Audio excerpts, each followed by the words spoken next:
దొరికిపోయారు దొంగలు. డిఎస్సి అంటే తెలియదు, స్పోర్ట్స్ కోట అంటే తెలియదు. నీకు తెలియదనేరా మామ చెప్పేది, చెబితే ఒట్టు తెలుసు, నీ ఒక్కడికే తెలుసు.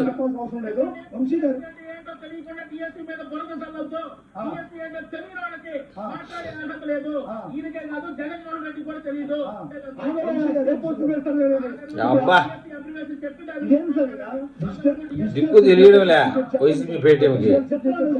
తిన్నావా తెల్లారిందా పడుకున్నావా కాదు, తిన్నావా పడుకున్నావా తెల్లారిందా, ఇది వీళ్ళ కథ అంతా. ఏం లేదులే బాలరాజు, అందరికి తెలిసిందేను.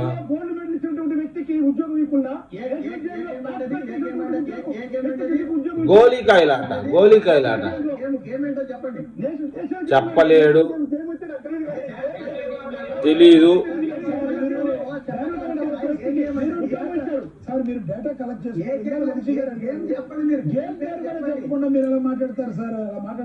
మంచి పట్టు పట్టుకున్నారా బాబు. కుయారే మొత్తానికి వైసీపీ పేటీఎం గాల్లో తిన్నామా పనుకున్నామా తెల్లారిందా, డిబేట్లోకి పోవడం, కూర్చోవడం, పరువు అంతా పోగొట్టుకోవడం.